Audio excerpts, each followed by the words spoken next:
Olá, tudo bem? Como é que eu faço para ser pastor luterano?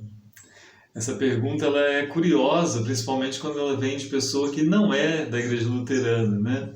Mas ela deve ser respondida.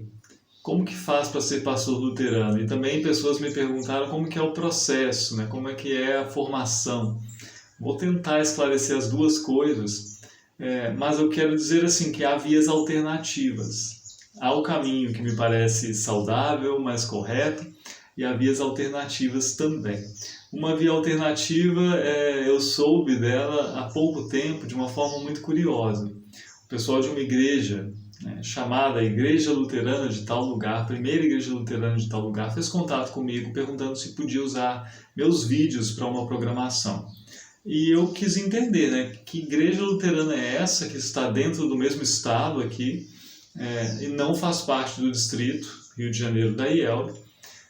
Eu procurei saber e não fazia parte da ISLB também. Então, que igreja luterana é essa? Não é uma igreja antiga, porque nós temos igrejas livres, luteranas livres, muito antigas, lá no Rio Grande do Sul, por exemplo, né, perto de Canguçu, perto de São Lourenço do Sul.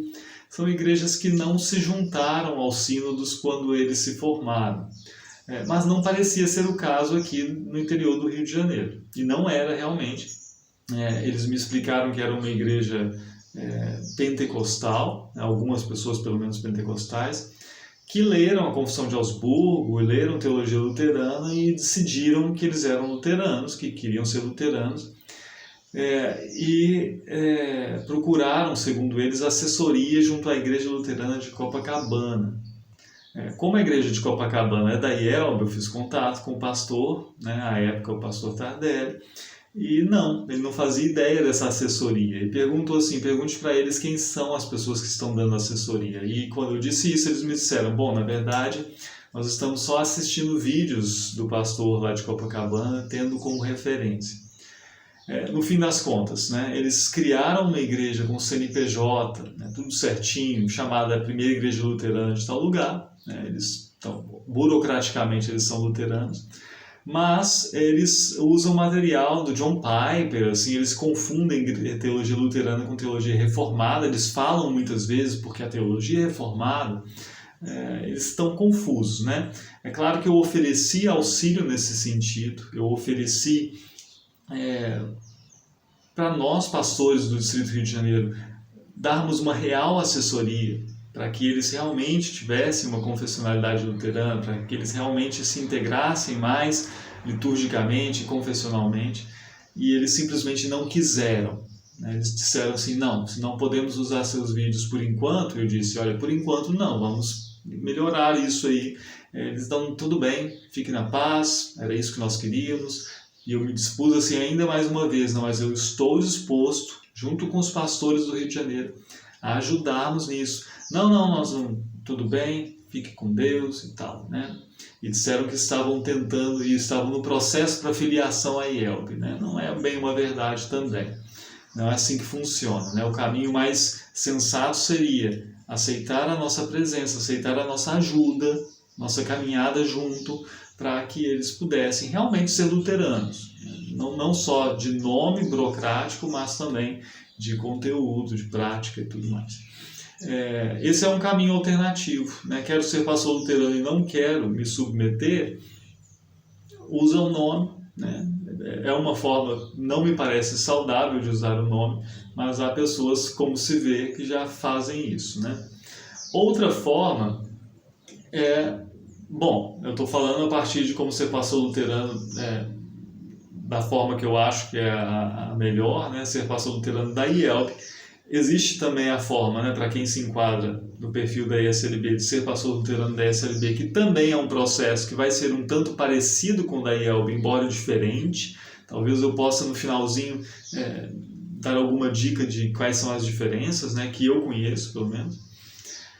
Mas também há outras formas. Né? Eu conheço uma pessoa, por exemplo, que se submeteu a parte da formação na IELB, né? E o problema é que a formação da IELB ela exige tempo, e mais do que tempo, uma disposição e um certo desprendimento.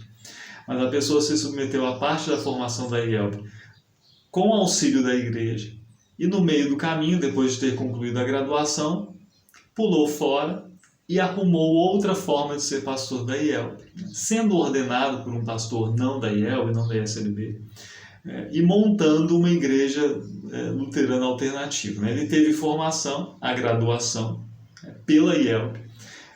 Depois aí há versões diferentes sobre o caso, né? Eu sei que ele brigou com alguns pastores, era uma pessoa assim muito intolerante, né? Se alguém tinha uma ideia, um pensamento diferente, mesmo que o apresentasse com muito respeito, ele já bloqueava essa pessoa nas redes sociais, já não cumprimentava mais a pessoa, né? Isso era muito triste de ver, e eu não sei se por isso, mas também há outros motivos parecem envolvidos. Essa pessoa desistiu de ser pastor da IELB e é pastor luterano por outro modo, né? Eu não acho sensato nós termos no mesmo país assim, igrejas luteranas de perfil muito parecido concorrendo, né? Mas aconteceu, né? Em virtude de uma, me parece, né? de uma não vontade de se submeter a toda a formação da IELB. E um motivo, e aí eu falo da formação da IELB e eu comento um motivo que assusta algumas pessoas e que parece ter algum envolvimento nesse caso também. A formação para um pastor na IELB, ela dura longos anos. Primeiro, a pessoa precisa ter 3 anos de luterana para depois poder ser enviada ao seminário. Esse caso dessa pessoa que ficou só 4 anos no seminário e saiu fora, eu sei que ele burlou os 3 anos. Ele conseguiu de alguma forma, porque ele me disse isso, ele burlou essa exigência de ficar 3 anos como membro para depois ir ao seminário.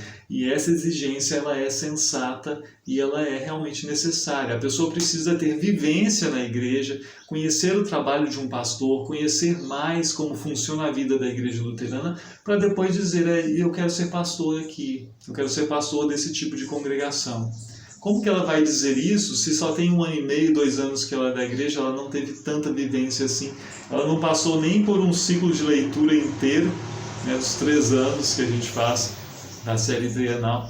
Então, assim, 3 anos, né, no mínimo, isso é regra, isso é regra. Quem faz menos que isso porque encontrou uma forma de burlar e não deveria acontecer. Acho que os pastores têm que ser mais atentos a isso. A data de profissão de fé, mais 3 anos. Mas parece burocrático, a pessoa tem tanta boa vontade, ela tem tanta vontade de ser pastor. Casos passados dizem que isso não é suficiente. Então eu gostaria de enfatizar isso aos colegas. Por mais que seja bacana o rapaz e tudo mais, espere os 3 anos. Se ele realmente tem essa convicção, 1 ano a mais não o fará desistir disso. 3 anos. Então tem também um pré-teológico, né? 1 ano de preparação na congregação, sob orientação do pastor, com material disponibilizado, né, pelo seminário também, livros. Essa pessoa lê, faz provas, conversa com o pastor. Ao final deste ano de pré-teológico, a pessoa faz provas do seminário, faz entrevista com os professores do seminário. E então, sendo aprovada, ela vai para o seminário. Eu acho importante dizer, né, esse ano não deveria ser visto pela pessoa só como uma avaliação da parte do seminário. A própria pessoa também deveria usar esse ano para amadurecer o seu posicionamento, para ter certeza, é isso mesmo que eu quero?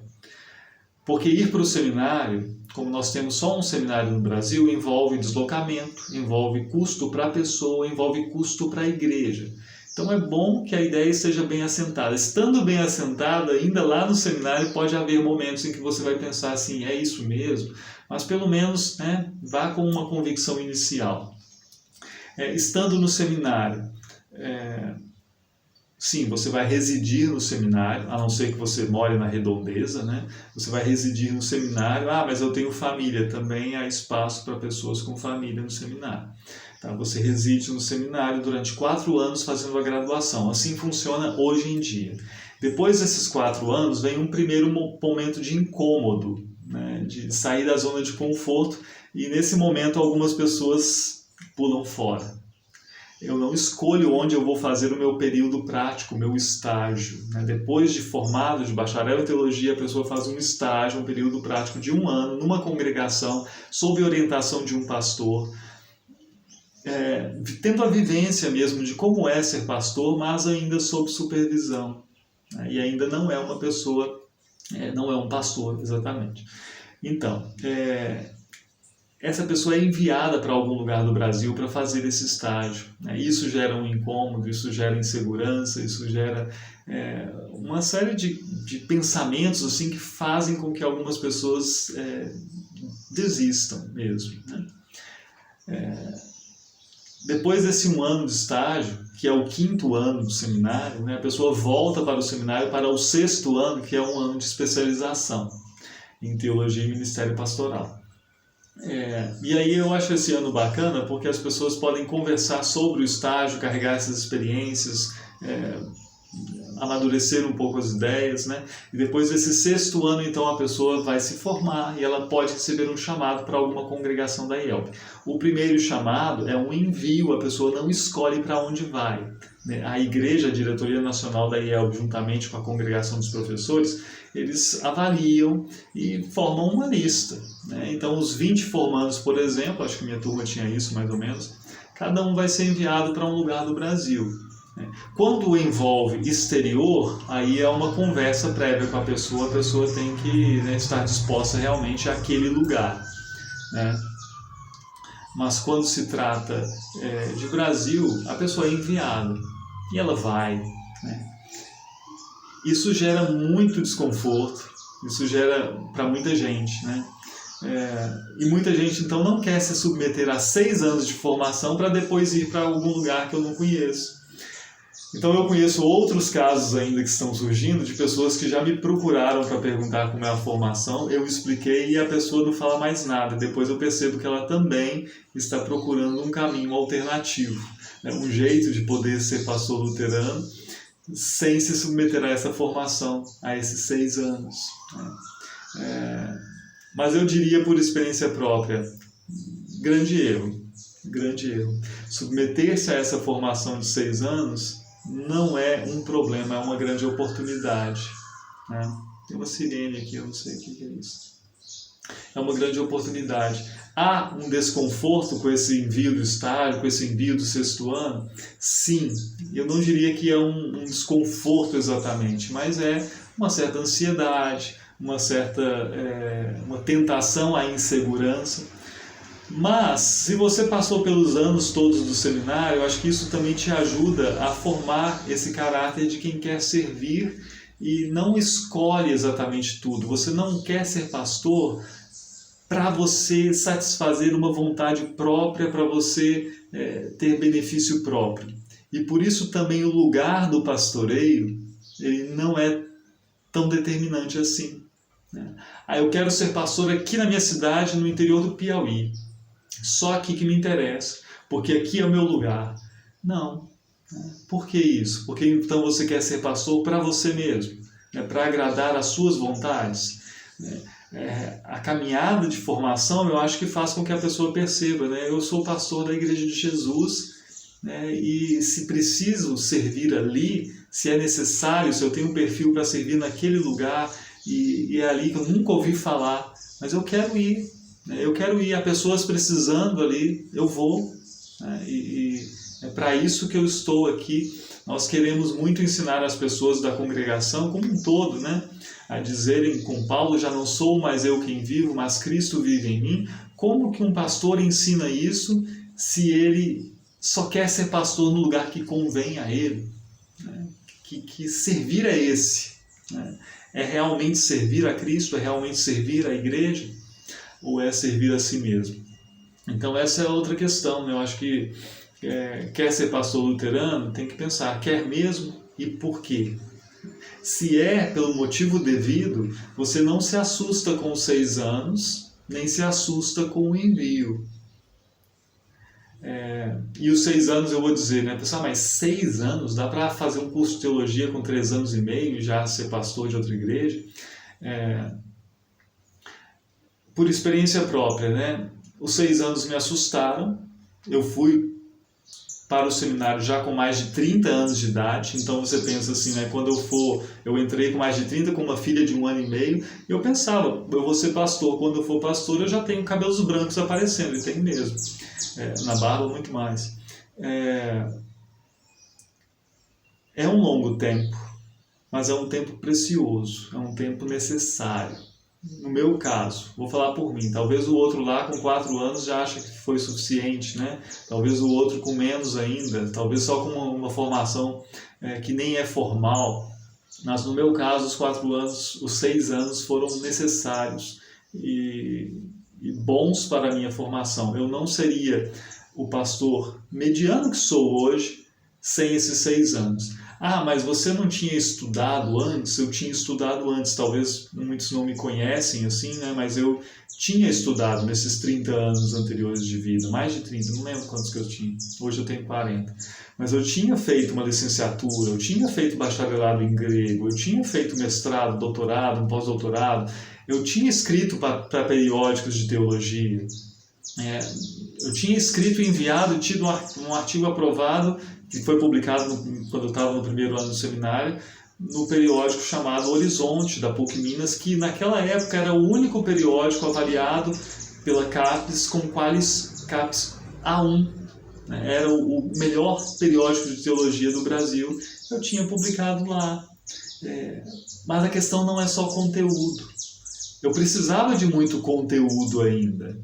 Mas tudo bem, alguém vai dizer, mas você com essa capacidade que você tinha, já a experiência de leitura, você poderia ter esse mesmo conteúdo num tempo muito mais breve, lendo sozinho, né? E talvez conversando com uma pessoa ou outra esporadicamente. Quanto ao conteúdo, eu vou dizer sim, eu poderia talvez em 2 anos, com muita leitura, ter tido conteúdo teórico desses 6 anos. Sim, mas não é só disso que se trata. Trata-se de vida devocional, trata-se de amizade, trata-se de aconselhamento, de conversa com pessoas mais experientes, trata-se de vivência na igreja, nas atividades práticas, trata-se de falar e trata-se também de ficar calado. Essa caminhada dos 6 anos, a experiência de ser mandado para o estágio para servir, a experiência de depois ser mandado para uma congregação depois de 6 anos, isso tudo nos molda, isso tudo é importantíssimo. Inclusive, eu acho que precisa quebrar essa ideia de que ser pastor é do jeito que eu imaginei. Eu quero ser pastor assim, vestir assim, fazer o culto assim, consertar as coisas. Esses 6 anos nos tiram muita coisa da cabeça e nos ajudam a ver o que é realmente ser pastor, para que a gente possa ser realmente pastor que serve a Cristo, que serve a igreja, e não segundo os nossos próprios propósitos. Eu não troco esses 6 anos de formação que eu fiz por nada, eu não abriria mão desses 6 anos. E eu acho que quem quer ser pastor luterano também tem nesse caminho oficial, assim, a melhor opção. Não é a mais fácil, não é a mais confortável, mas eu acho que é a melhor opção. Infelizmente, eu acho que a tendência é que nós tenhamos no Brasil cada vez mais pastores luteranos que não são nem da IELB nem da ESLB e que não se submetem a uma formação como da IELB, como da ESLB. Não se submetem a essa formação com esse tempo e com essa característica também que envolve, eu vou dizer essa palavra assim, a submissão, porque as pessoas em geral não querem ser seminaristas, elas querem só ser pastores, né? Isso eu acho que é um problema. É preciso saber ser seminarista para saber ser pastor. Acho que o vídeo devia ser só sobre isso, mas é outra questão. Eu só para dizer assim, né, o que eu sei que é diferente na ISLB, a ISLB tem 3 centros de formação, eles têm também a graduação, que dura, me parece que 4 anos. Eles não têm isso de... nós temos 4 anos, estágio, 4 anos. Eles têm 4 anos e aí há uma prova que eles fazem para poderem ser mandados para o que eles chamam de período prático de habilitação ao ministério, PPHM. Então eles fazem os 4 anos, fazem uma prova, muitos não aprovam, né? Muitos não vão de primeira e tem que se preparar de novo. Então depois eles vão para o período prático de habilitação ministerial, passam esse período que me parece que não é exatamente de 1 ano, mas eu não tenho certeza. Eu suspeito que há um período um pouco maior, mas eu não tenho certeza, isso me ocorreu agora. Mas, e depois desse período, se eu entendi bem, eles não voltam para mais 1 ano do seminário, mas eles vão ter que fazer outra prova para habilitação para o ministério, que também impõe dificuldades, que também tem uma banca de pastores, né? Então tem todo um processo também, que alguém vai dizer assim, IELB tem esses 6 anos, é muito custoso, tem a zona de conforto e tudo mais. Na ISLB também, né? Também tem o seu desconforto e as suas inseguranças. Mas eu acho que esses caminhos desses sínodos são bons. E eu acho que os 2 sínodos estão aí e devem ser observados. Eles não têm um monopólio do luteranismo no Brasil. Eu tenho um amigo que é pastor de uma igreja luterana livre, né, lá na região de Camaquã, e eu o respeito muito, porque ele se formou, ele estudou, ele se dedicou a isso, ele fez uma especialização na UBRA recentemente, ele é um pastor dedicado para aquelas pessoas que precisam de um pastor luterano. O caso das igrejas livres é outro, lá do sul, né? É outra história, são outros passos. Até um dia eu podia tentar conversar com esse amigo pastor para a gente falar um pouco sobre essas igrejas, né? Quem sabe? Quem sabe? Eu não sei como é que é a internet dele por lá, mas se for boa a gente podia fazer uma live. É isso, eu falei um monte de coisa, deixei de falar um monte de coisa que eu queria falar, mas eu digo isso, né? Eu não trocaria por nada. Eu nunca pensei em residir no Rio de Janeiro, nunca pensei em residir no estado do Rio, né? Eu não sabia que existia essa cidade, mas eu me submeti ao envio da igreja e graças a Deus por isso. Se eu tivesse querido ficar numa zona de conforto, eu quero ser pastor, mas na minha região, na região tal, eu acho que eu não estaria tão satisfeito e tão feliz como pastor como sou hoje. Grande abraço, bênção de Deus, e pense nisso, né, com carinho, não centrando tudo em você mesmo. O centro da igreja não é você, não sou eu, o centro da igreja é o Senhor da igreja, que é Jesus Cristo. Um abraço e até a próxima.